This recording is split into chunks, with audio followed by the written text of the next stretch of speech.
Thank you for tuning in to another edition of the Business of Fun podcast. I am your host, Dave Wakeman.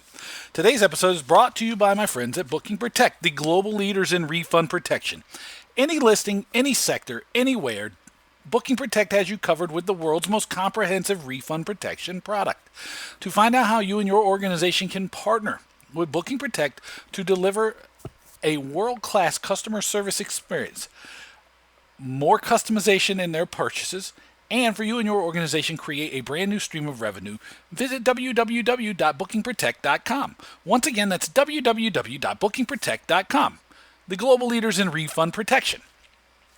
My guest today is a guy that you've heard on the podcast before, but he is in the middle of releasing a 7-part series about marketing, selling, strategy, and demand centered on tickets and the live experience. So it's Mike Guiffre. I wanted to have Mike on because he has been putting out this 7-part series over the last, the first 2 have gone live as before the podcast was recorded, and then the third one will be dropping tomorrow morning, and I'm going to drop this on Tuesday night, so Wednesday morning, you'll see the third part. And it's a really interesting thing that he's done. He's pulled together a lot of different ideas, from demand to sales to pricing to marketing, figuring out the right solution and the right problem to solve for, secondary market, sales policies, content marketing, digital marketing, scarcity, revenue generation, base building, really a lot of stuff. And I wanted to have Mike on because I wanted to really draw your attention to his series, because I think that it provides you a really, really high-level overview of some of the challenges and opportunities that exist in the world of tickets. Also, because we play with some of the same tools and some of the same ideas, but coming at it from a different angle, it was a really interesting opportunity to explore some of the ideas that I like and get a different perspective on them. Some of the things I think that are important, and again, get a different perspective on them, but also to learn where my thinking is lacking. So anytime I get a chance to talk tickets with Mike Guiffre, it's really great for me. I was grateful to have the chance to have a conversation that I could share with you, and it really just lined up very well that he was putting out his series. So here's my conversation with Mike Guiffre on the Business of Fun. All right, I'm welcoming back Mike Guiffre to the Business of Fun podcast. Mike, you have dropped or are in the process of dropping a 7-part series that's I would say just what people in tickets need. So what's happening? Besides dropping bombs. Nothing at all. We're about to head out to Maine for our happy place. I know we talked about that before. Me and the family go out there 2 or 3 times a year. So before we went out, just trying to get some content out there and talk tickets. You know, it's I know you're a big fan of that, and I am too, and love discussing it. So appreciate you having me back on. Of course. Well, where do we even start? Because when you put 7 parts out there, that's a lot, right? I don't know where to start. I mean, I've never taken on something as ambitious as this. So let's start with demand, because wasn't the first part was all about well, what was the first part? Describe the first part, because as we're talking, you just put out the first 2 parts. Can you tell everybody what those first 2 parts focus on and what the kind of theme of the overall piece is?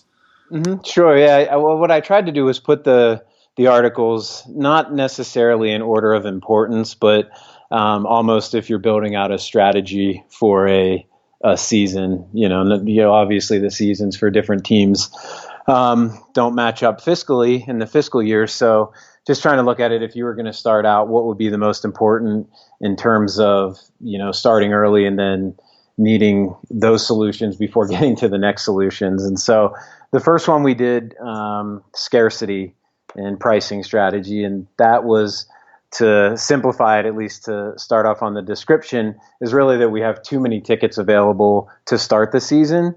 And then we have too many as we continue into the season. And that's why we're having a lot of problems moving tickets, which kind of sounds silly, because if you have too many, how are you, of course you're having trouble moving them. But it's not necessarily a snowball effect. It's that because of the scarcity, everybody's waiting to buy, and it just continues to create more scarcity.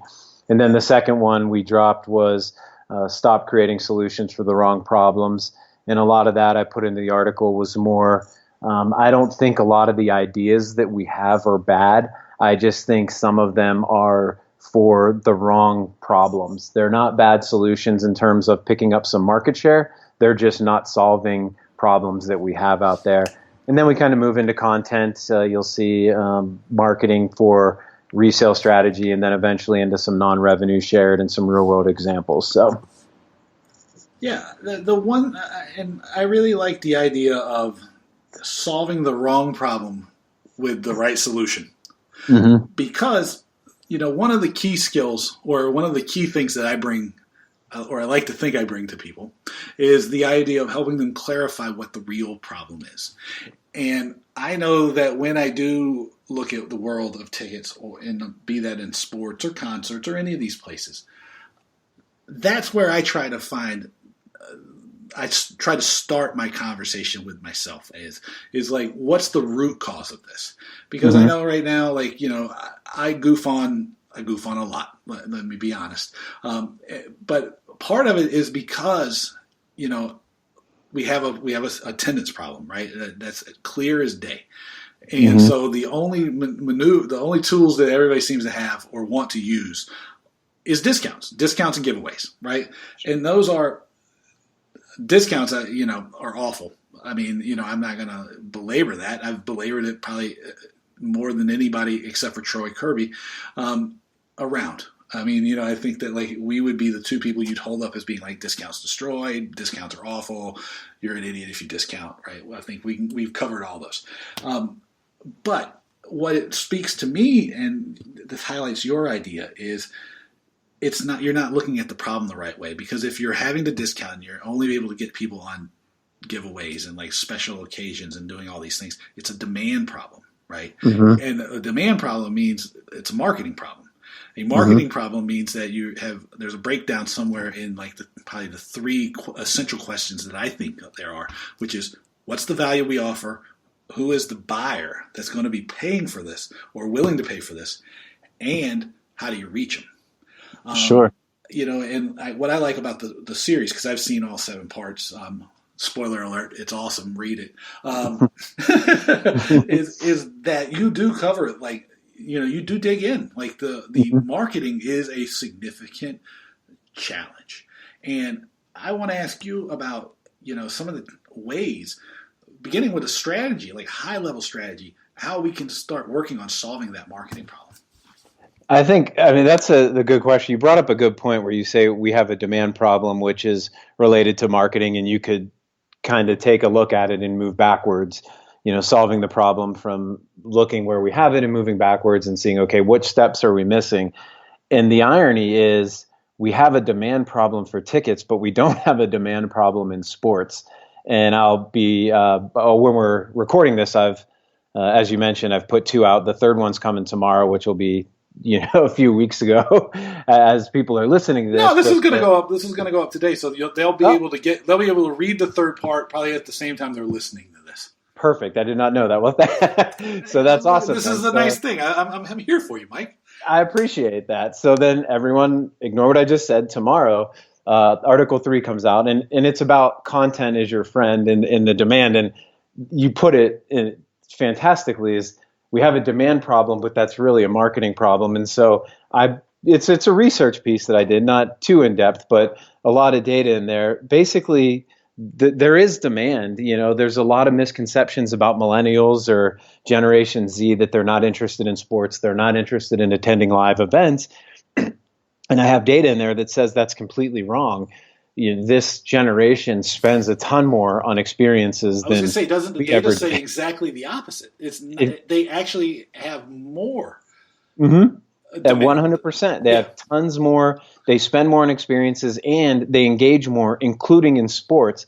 So I have some data in there from McKinsey. It's not, it wasn't a team or a league with their own, or even a marketer or a consultant with their own ideology behind it. It was a McKinsey research that says they're just as interested in sports as the previous generation, maybe a little bit less overall, but sport by sport, it's about the same. And ironically, everybody says that MLB is dying, and they say this every year for the past 10 years. But with millennials and Generation Z, they are MLB second behind the NFL for professional sports. College obviously picks up because there's a lot of college students, but professional sports, MLB among the younger generations is the most important or is the second most viewed, but they're also 10 times more engaged because of the ability to online. We were joking before we hopped on this that we went to college before the internet, and kind of while it was growing, this generation has a completely different way to engage in sports and the way to consume the content. And I feel we're missing that. And so that's where the demand, it is there. It is a marketing issue. And it's not like we're not doing digital. We're just not understanding how to target or how to use the tools available to turn these fans into paying customers. Right. Because they want that. And to me, it seems like I labeled it a marketing problem at the start, but it's also a fundamental misunderstanding of two ideas, I think. And I'll be curious to hear your opinion about this, because number one is something I talk about pretty regularly, and anybody that listens here or reads any of the stuff, or even has heard me speak at like conferences and stuff, is storytelling, right? Mm-hmm. And the second one is the call to action. And making sure that your call to action is clear, concise, easily understood, and specific. And I think those two things are, they're maybe not at the root of the marketing thing, because the marketing problem is pretty robust, right? Because and this will be a second part of this question, I'm asking you a lot, is that for too long, so much of the demand and awareness and marketing lift has been generated through partners. Either they're apparel partners, television partners, promotional partners, whatever it is. So that in a lot of ways, the advertising and marketing efforts of the teams, it hasn't kept up. It's just not where it needs to be. So like, I guess number one is, what do you think? What do you think about the call to action and storytelling component? But then number two, is it a weakness that's built off of just like lack of need? It's 100%. I mean, I think that's been a 2-decade-long problem, and I'll go backwards on there of the not needing to do it because of the TV contracts. But a lot of that gets focused on, okay, we're making a ton of money off these TV contracts. We don't care about ticketing. And I kind of find that to be some truth to that, but some not, because I think that it was misunderstood from the 80s and 90s and even into the new millennium, that TV was actually driving attendance. I have some data in there as well. The way I put it is if someone was paying you to advertise your product, basically. And so then you combine that with the internet and making online sales possible, and you kind of had this whirlwind of marketing and innovation and technology that was helping sell tickets that people really didn't realize, because we've always sold tickets, but it was always hard. You look at, people will say, okay, well, in 1973, there was only an average of 7,000 people at the game. And it's like, well, they had to actually walk to a box office to buy tickets. And that goes back to my first point about scarcity. If you buy right away, and the internet provided us the ability to do that and the ability to attack these on-demand times, then you can move tickets. But I agree that there's been I guess, I don't want to call it laziness, because I don't think people are lazy when it comes to trying to move tickets at all. It's a very hardworking group. I think they're the opposite of lazy. I think that they work so hard, but it goes back to to the idea of not solving the right problem. Right. And so it's almost like people are looking at it saying, okay, it was we don't really care. Ownership doesn't care. And I disagree. I think everybody cares. Nobody sits down and says, I want to make less money because I'm making a lot of money over here. I think we've just got away functionally for 2 or 3 decades of not understanding. And now with fantasy football, with gambling, with Twitter, with Facebook, with all this engagement and streaming, and now everyone can take the games with them if they want to. We have a lot of ability to engage with these customers, and we're missing that. And so we have a huge opportunity. And the call to action you mentioned before, I think that goes back to the strategy of combining or making a more global strategy. And so one of the issues with sports teams, and I know I've seen it a lot discussed, and especially in the college, where you have the one side donations are always kind of arguing with the ticket sales, or they're not aligned. You see that from a strategic standpoint with sports business a lot. And we have we have a lot of depth in our ability to market and sell nowadays. You have the secondary market, you have brokers, you have your own sales group, you have premium seating, you have sponsorships, you have broadcasting rights. Now you have social media. And I think the call to action problem is that we're not all aligned in these strategies. You'll have ticketing, someone making a decision to sell to a couple brokers or whatever that strategy is. And then you'll have the call to action on the social media there, or even if there is one, but it won't be aligned with the same strategic vision of how to move tickets. And so you're almost battling and fighting each other, and it's hurting the content part of pushing, maybe not just the narrative, but the call to action or whatever you want to call it. We're not aligned in a global strategy across the board. And I think that's killing our content. Yeah, I agree with that, because if you're a regular listener, then you probably heard the conversation I had with Patrick Ryan. I know you've heard it because we talked about it, but that's something that he also highlighted in the episode where we had our conversation. Was that the thing is that the pricing strategy, the marketing strategy, everything that you're doing as a team needs to have a holistic, a global approach to it. Right. You can't throw the things together piecemeal, and which seems logical to me, right? And if anything, I could be in danger of always seeing things from like the 50,000 foot level, even though I do a pretty good job of getting back down into the tactics a lot. But it just seems that there's the siloed approach that seems to dominate, is creating a lot of unintended consequences, right? Which is kind of highlighted by what what you've written, for everybody over these 7 articles. You're focusing on the wrong solutions.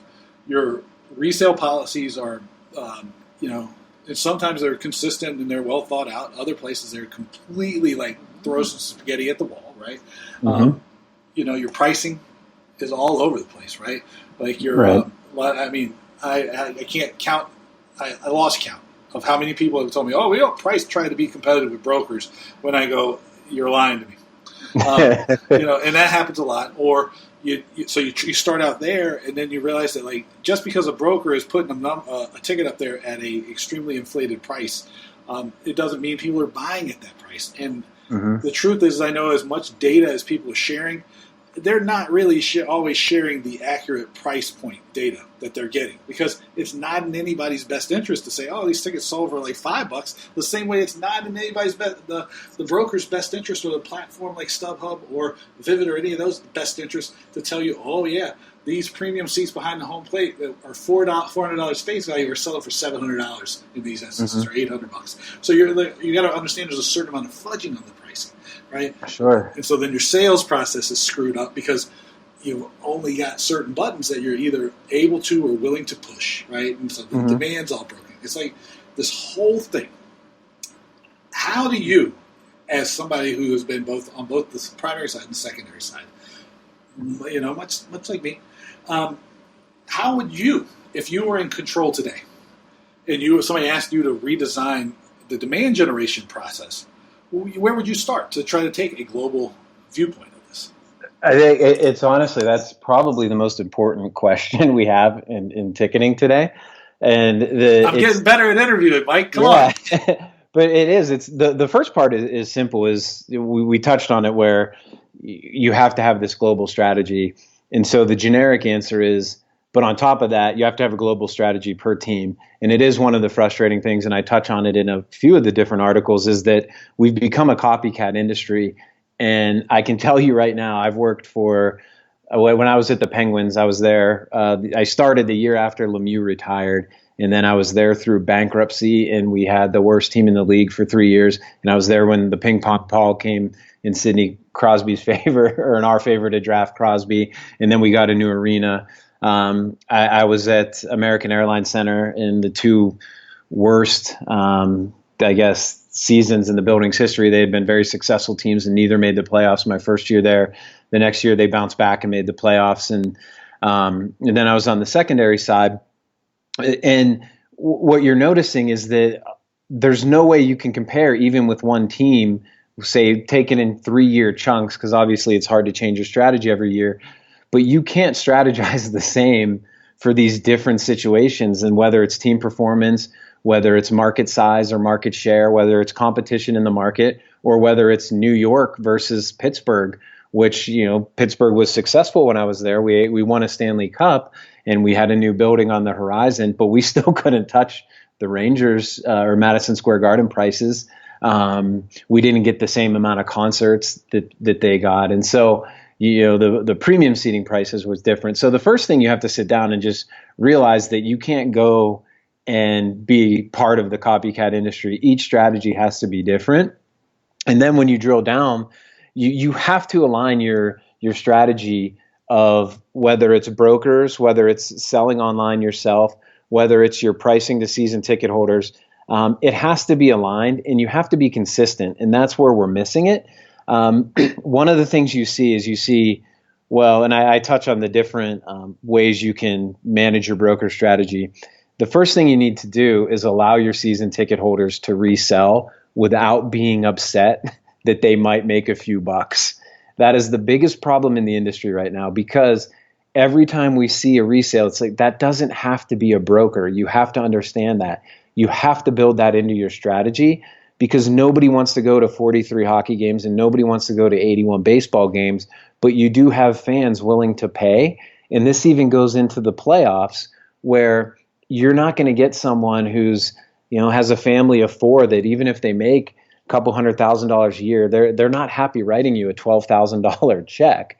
They want to offset some of those costs. It doesn't mean they're making money across the board. Their out of pocket still might be $8,000. They've just recouped some of that. And so you need to set your pricing strategy based off that cost offset, and then managing it yourself with creating that lack of scarcity, so you don't go and eventually discount like you talked about and absolutely just destroy the market, where now your season ticket holders can't even offset costs. And so it's not something that can be fixed in a year, but you need to build up your base and you need to have that strategy so you can effectively work with brokers and you can effectively work with your season ticket holders, and you can develop a secondary strategy, even if that's posting yourself. But until you do that, it's never going to work out, because you're either going to overprice your season ticket holders, who are going to get mad because they can't cost offset, and then they see everybody buying tickets for $10. Now they're really pissed. Or you can't effectively work with a broker strategy then, because now the market is all over the place. So that is where you need to start. You need to make your best customers happy, affordable, and realize that you can make up that difference somewhere else.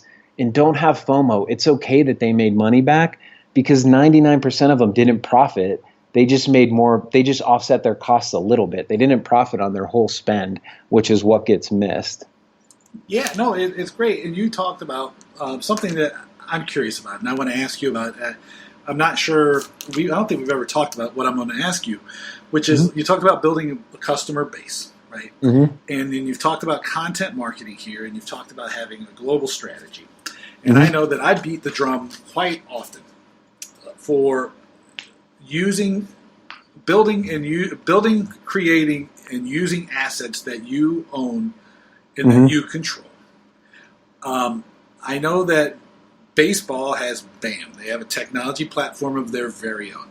I know that everybody says that they have digital content and email marketing strategies and all these things. Yet I haven't seen anybody do any that I would call good. What kind of advice, from your point of view, because I know this was a big part of this thing you did with the AAC and with Ticket City, was, how do you use the digital assets that you own, even specifically, to build a base of customers, right? Because I think that's one of the things that's often missed is like you keep going to the same group of people that don't want to hear from you, right? Instead of building something where people are willing to talk to you and will engage with you, and they have an incentive to listen to you, right? Do you have any, how do you approach that? Because that I think would be very helpful for people. It's sadly it can be easily done. But I touch on it a little bit, and that's where you need to go off topic just slightly, where you need to manage your secondary market strategy.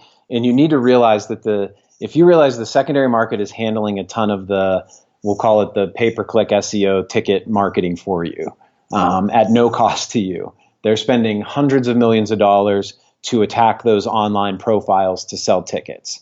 If you work with them, then you can recoup some of that data and try to upsell, or they can help with that. But that being said, it is in your best interest to build out content that people interact with, because the more profiles are built out, the better the marketing is for the secondary to sell tickets. And understand that the secondary can be your digital marketing, let me rephrase that. It can be your retail digital marketing arm. Retail meaning just general ticket sales. And so if you're building out content, it needs to be relevant, and everyone needs to understand that it doesn't have to be a moneymaker. It doesn't have to be a back ROI immediately. It just needs to be content, because people crave that, whether it's Twitter, whether it's Facebook. It needs to be relevant. It needs to be interesting. It needs to be unique. And your fans don't forget want consistent. That. And consistent, correct. You can't just throw it out there. But it doesn't have to be a sales pitch every time. It doesn't have to be sponsored. It can just be content. And the more you're putting out there, that the more people are interacting with, the better online profile you're getting for people to move tickets, or for secondary sites to market tickets. I mean, I'm not going to say what we spend at Ticket City every month, but I can tell you it would surprise everyone. And we were, at the time, maybe the 6th or 7th biggest. I don't even want to know what StubHub and Vivid spend on this digital marketing. And what they're doing is they're spending targeting based on what Google and Facebook say are higher intent purchase, or higher likely to purchase. And it's not just pay-per-click, it's also display advertising, it's retargeting. They can identify if they've bought before. I mentioned this in the article, that if someone bought the NHL team and you're an NFL team, the secondary sites will retarget to them as their repeat customers, even though they're not repeat to you. So the more data you have out there, the more they're interacting with your brand, the better data profiling we're getting. So content is huge, and we could probably talk for hours on ways to do that. But I mean, it's sports. Everybody loves sports. I'll even throw a challenge down here too, because I know that I was just telling somebody that a colleague of mine that on this afternoon, that I have a list of things that of different ways that you can deliver content that has now grown to about 130 different ways that you can deliver content. And I feel that all too often people get trapped in this mindset that there is a scarcity of ways that they can deliver content. And I want to disprove that idea as quickly as I possibly can. Sure. If somebody wants that list, I will take a photo of it and I will send it to them so they can see it. But you got to email me for, email, sign up for by dave@davewakeman.com, and I'll send that to you. Because I want to see if people are really responding to this, and if they really are saying that they are struggling because they only are limited in the number of ways that they can deliver content, which I know is untrue. Because I haven't done all 130 of them. I've just thought up 130. Well, but that's the truth, though. And the benefit is of the branding aspect of sports is that we're lucky, because we have recognizable brands just from being a sports team or a venue or an act that comes through for a concert or event. And so we have natural branding to go along with some of the content. I mentioned in one of the articles that the NHL hired a girl who, she just started a Twitter feed where she would just do GIFs of goals that she could, if it was, I don't know, I'm assuming she was streaming the games, and it was pretty much almost every game, every night. She was in real time, within a minute or so after a goal, she would put it on Twitter, and they actually hired her to bring her 100,000 followers over and to do that. That's great content. That's relevant content. And if you start doing content like timely, that, even. I mean, timely, you're catching people right away. Right. Who doesn't love highlights? If you're a hockey fan, you want to see the goals. I'm a huge hockey fan, so I followed her. I just want to see fights. Yeah, you did. The fights might be on there too, but that's relevant content. And now I'm just busting. Maybe we should do our own GIF of fights a minute after they happen. But I mean, there's a lot of platforms that are free. There's a lot that you can brand to put out there, and people are interacting. And so the more you do, and the more it's unique, and the more it's that fans want to kind of engage with. And the way I would put it is, look at what teams are doing. And I find this ironic that after 2 decades of the internet, gambling is starting to take off, and all of a sudden all these venues are like, oh, we need to engage with these people. And it's like, come on, we had 2 decades of people that wanted to engage.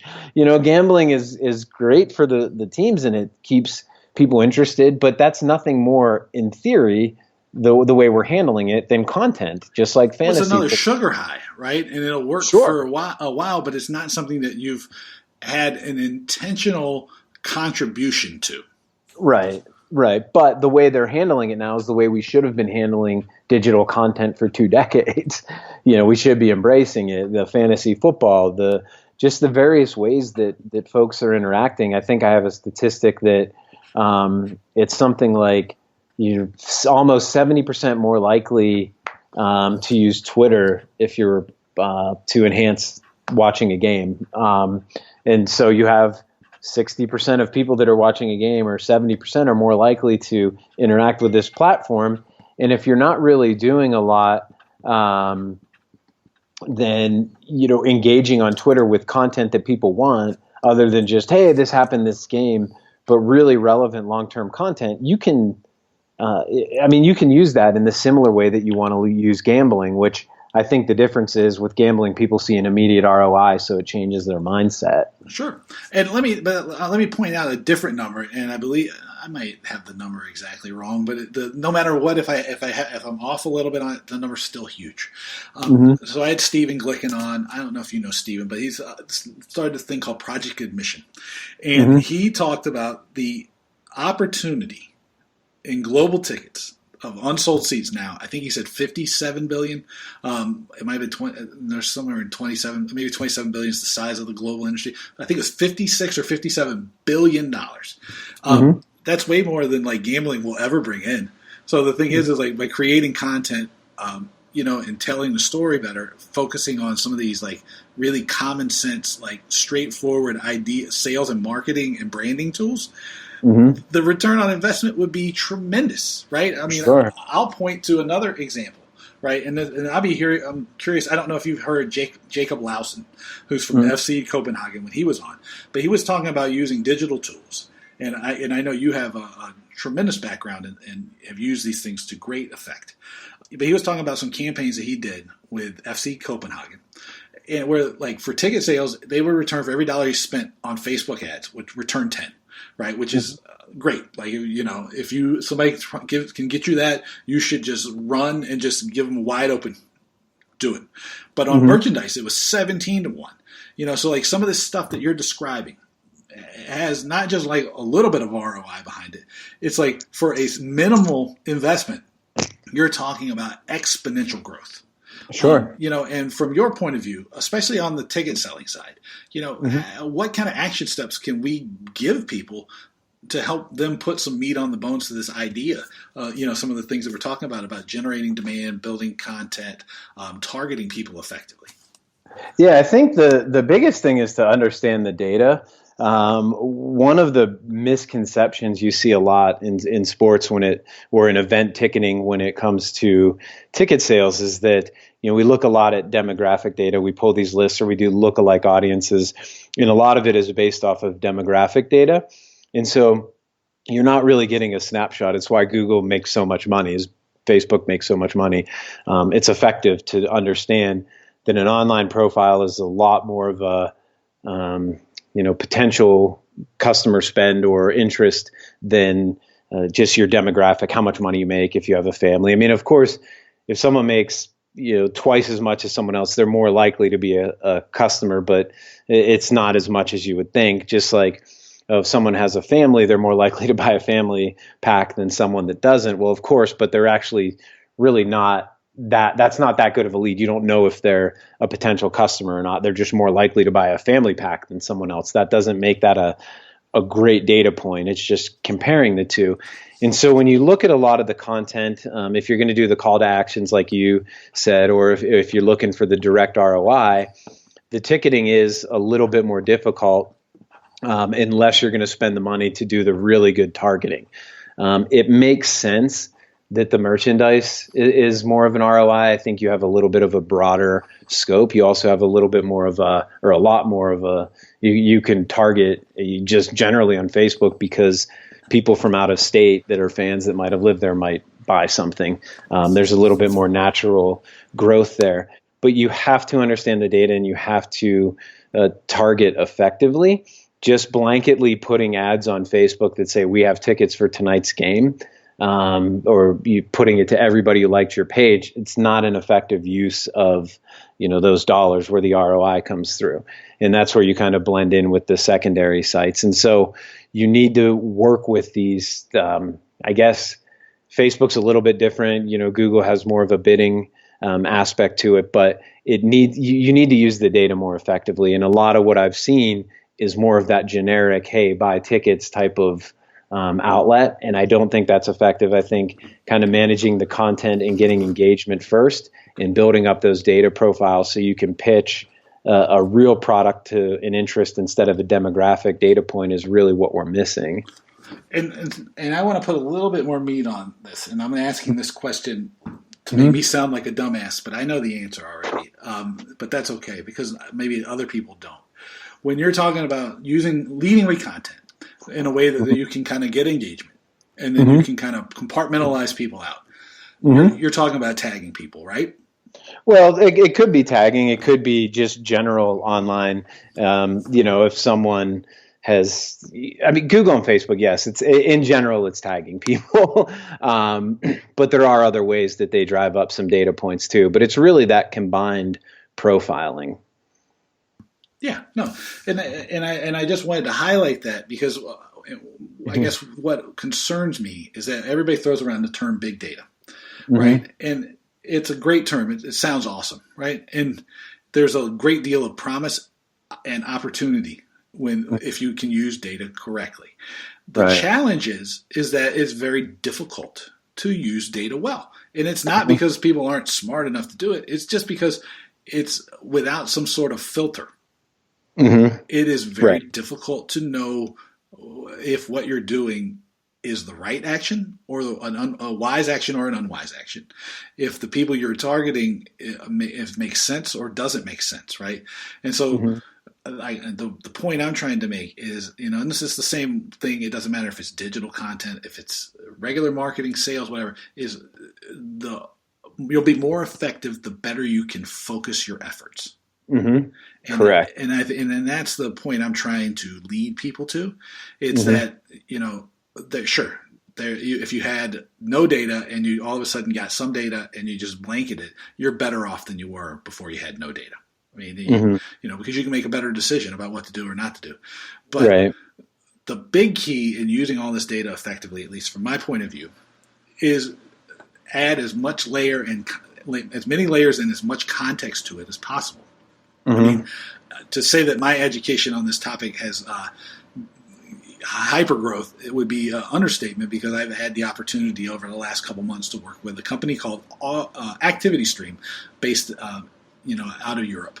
And they're an AI tool that helps draw that stuff out. And so I've learned more about layering and targeting and tagging and segmenting and everything than I ever thought possible. Right. And it's really an important point that these tools that Facebook offers or Google offers, hopefully, are built into most systems now, and most the tools that you're going to use to reach your audience are only as effective as you are.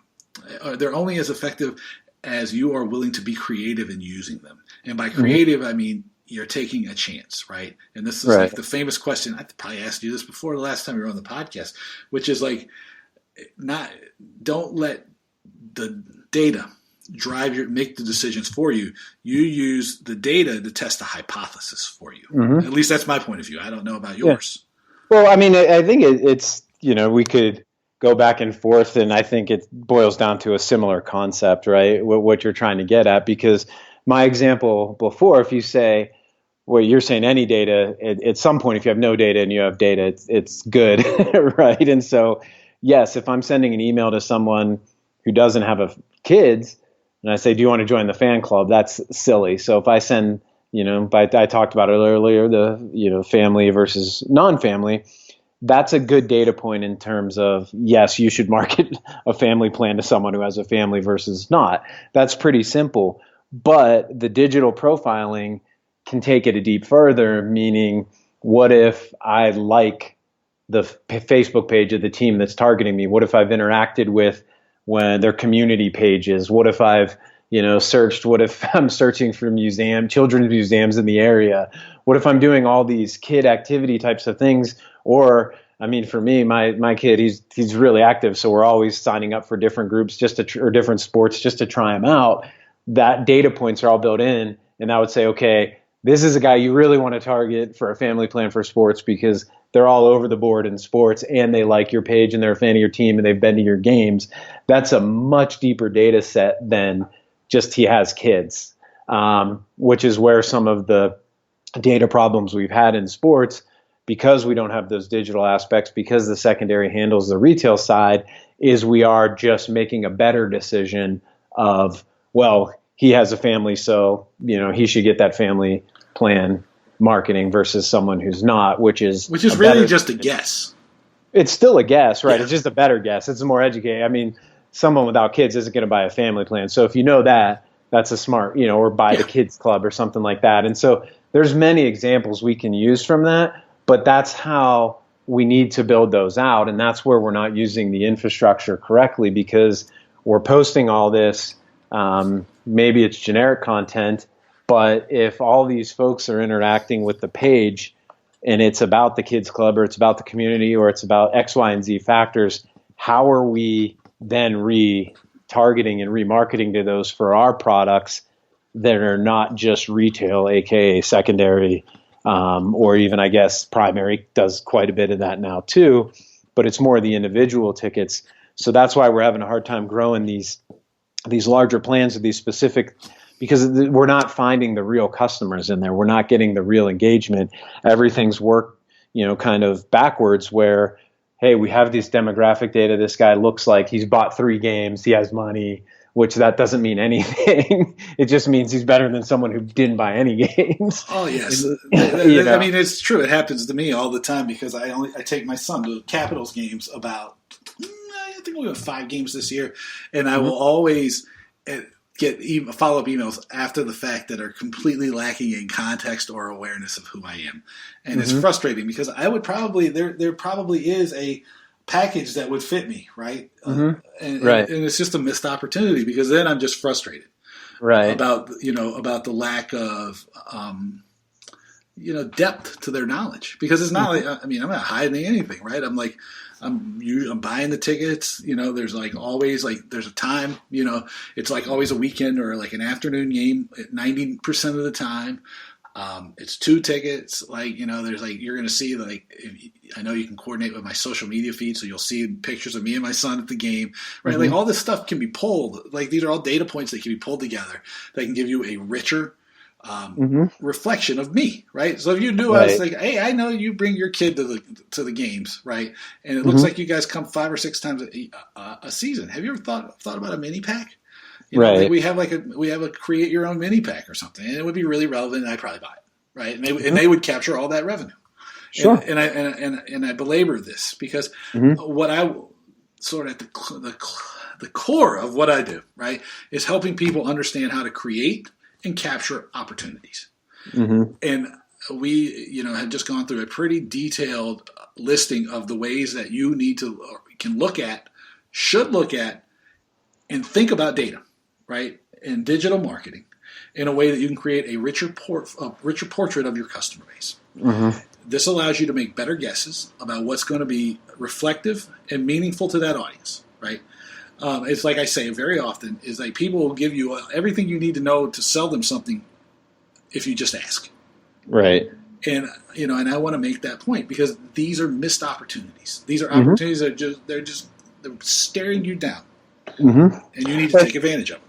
Yeah, and I think that's an interesting point because in fairness, we've gotten better, right? When the data collection with the mobile ticketing and trying to figure out if you're transferring tickets, you pick up on that data, and that's valuable. Don't get me wrong. I mean, I would never say that's not one of the sidetracking here ironies I find in sports is it's so emotional based. I saw something the other day where people were complaining about, I think Ticketmaster, AXS, Access app, or something that was collecting all the data and it was scraping your phone, and everyone was complaining about it. And I was just laughing, like, what app doesn't scrape your phone? I mean, it's just in ticketing. It seems like we do have a little bit of an uphill battle for a narrative. But that being said, we have gotten better. But I agree. The problem is when we have that data, what are we doing with it? And we're kind of in a tough spot because we're siloed in this large retail online ticketing, and we have our primary and secondary. Where do we kind of combine this digital knowledge to be able to automate some marketing and do some things that are cost effective? I mean, there are ways that we could go about it. It's it's going to be very hard to retarget and remarket as a primary site. Maybe we can work with the data points from the secondary sites. Maybe we can share data or something to do some cost-effective automation where if people hit data points, they don't just keep getting the same email blasts and pop-up ads from the StubHubs and the Vivids of the world, where it's based on part your profile and part your past purchase history. But maybe we can combine some of those data points where, hey, they bought some of this stuff off the team and they're buying this stuff from the primary or from the secondary, and the secondary has a richer data pool, an online profile. Maybe we can combine those to do some automation to send some packages that would help the teams. And instead of always working against each other, there are ways, to kind of cost effectively do that. With the teams, it's just, we're in a tough spot. It's very expensive. And then the ROI for sending out digital pay-per-click for season tickets or retargeting, I don't know if that would ever match up. So it's kind of hard to put that all together, but I think the opportunity's there. We just need to kind of get off our butts and get everyone together and build out that same strategy. Yeah, and this like opens up the door to a really interesting, or I don't know if it's an interesting question. It's an observation I made from my time at Intix in January in Dallas. And what it was I discovered that, and this has been a kind of a key idea that I've been working on all year, which is change, the concept of change. And it's not that people don't want to change. And it's not that people even know that they need to change. They want to, they always want to get better. I mean, I would almost agree that 100% of people want to improve at what they're doing, right? Sure. And in most cases, everybody can identify at least one or two things they want to do better. The challenge comes when they don't understand how to begin the process of change. From with your background and from your point of view and from all of the experiences you have, if you were looking at the ticket industry the way you did over the course of the 7-part series that I'll make sure I tweet out and link to in the show notes, what would be 3 actions that people could take immediately to help them start moving in the right direction as far as a holistic global strategy, or more effectively using the digital tools to market and sell? I mean, they don't have to be interconnected, but what would be 3 easy actions that people could begin the change and transformation process with?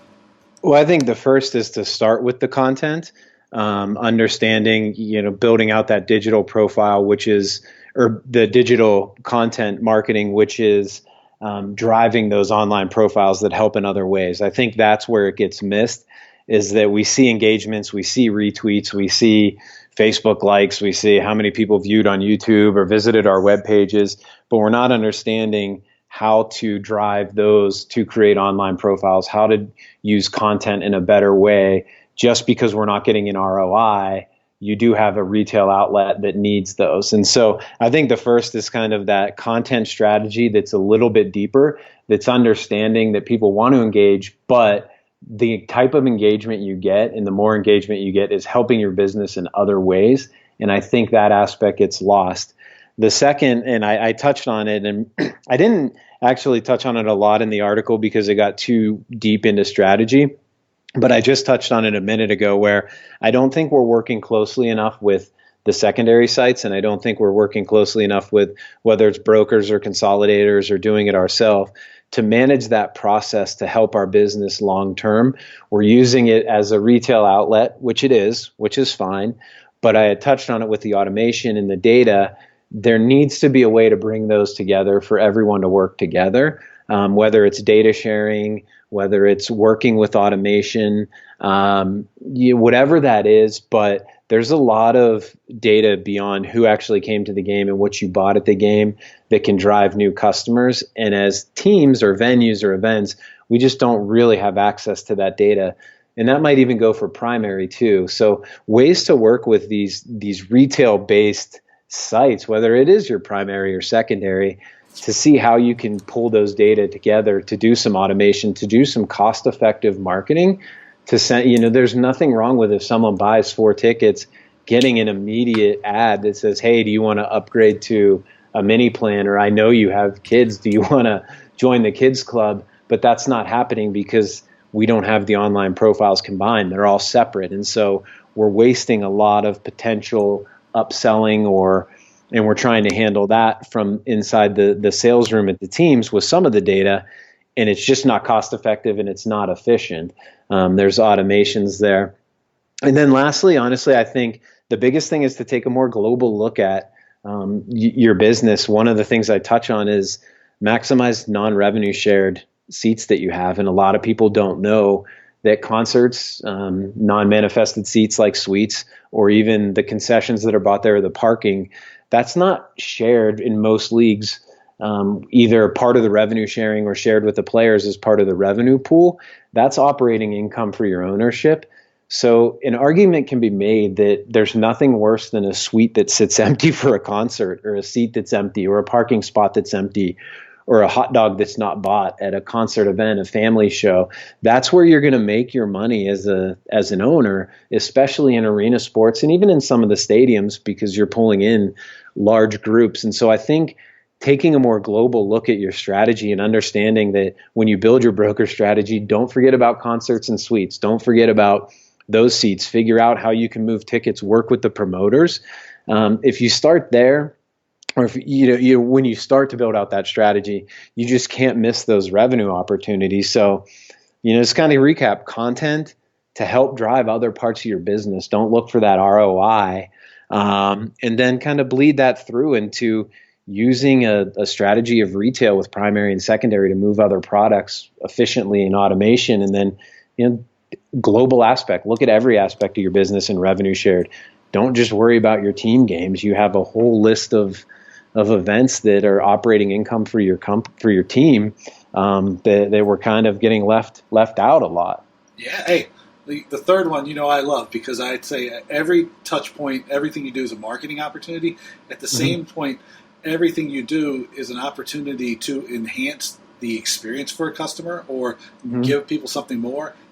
And the great thing is like if you do it right, you can monetize them and people will thank you for it. Right. Exactly. Now, I think we covered it all, Mike. I think so. I think we did good. Where can people find you on the internet? Twitter, MJ Guff. Or I do have a website, michaelguiffre.com. Hard to spell, but Guiffre. But Twitter's my favorite, so look me up there. Yeah, I was telling Catherine the other night, I was like, if people don't know me, they're looking for me, like trying to get me on Facebook and stuff. I was like, you only find me on Twitter. Twitter's the best. Yeah, I like Yeah, I love it. Hey, Mike, man, thank you for doing this. No problem at all. Thanks for having me on again. I appreciate it. Always a lot of fun. So looking forward to the next one. Well, there was my conversation with Mike Guiffre. I hope you dug it. If you like what I'm doing here on the podcast, I'd love it if you send me an email. Let me know future guest suggestions, things you like, things you don't like, all kinds of whatever it is you think about the podcast. You send me an email at my name, dave@davewakeman.com. You can find out what I'm up to by visiting me on my website. It's www.davewakeman.com. You can connect with me on LinkedIn. Follow me on Twitter. That's at David Wakeman. That's the only outlier. And as I've asked every episode almost, I think here, if you know the person that has the at Dave Wakeman Twitter handle, get it for me. I really would appreciate it. Also, if you find something valuable here in this podcast, or any of the podcast episodes that I've put together, I'd love it if you just take the moment to send it and share it with just one person. The podcast continues to grow with each episode, and I'm so grateful. But it's growing because people who are listening like you are sharing it with people that they think will gain value from it. So if you take a moment just to share it with one person, it would mean the world to me. Also, if you're so inclined, I'd love it if you'd subscribe. You never want to miss an episode of The Business of Fun. You never know who I might get. I've still got some upcoming episodes with Troy Kirby, Gary Adler from the NATB, couple of really others, like surprise secret ones that are in the works that might be super awesome. So you don't want to miss those. So subscribe. And if you're so inclined, I'd love it if you'd rate and review the podcast. We're on all the major platforms now, and those ratings and reviews and subscriptions really help to make sure that people discover the podcast and that I can continue to be encouraged to deliver great content for you. Finally, I want to thank my friends at Booking Protect, the global leaders in refund protection, for being my partner on the podcast and in so many other areas. Visit them at www.bookingprotect.com to find out how you and your organization can be their partners. You can use Booking Protect's world-class customer service platform to give your customers more peace of mind and a more customized buying experience, right? You can offer the opportunity for your customers to experience a partner that is a wonderful extension of your brand. And maybe most importantly, you can get more money because working with Booking Protect can create a brand new revenue stream for you and your organization. So visit them at www.bookingprotect.com to find out more. You can also go back and listen to, I think it's the last episode before this one, with Kath Healy, where we talked about all kinds of stuff and about some of the things that are driving the growth, some of the things that she's learned and they've learned over the last year or so that has made Booking Protect become a more and more valuable partner to businesses throughout the live entertainment and ticketing industry. So check them out at www.bookingprotect.com. And finally, I want to thank you for listening. And until next time, I'll see you soon. So take it easy. Bye-bye.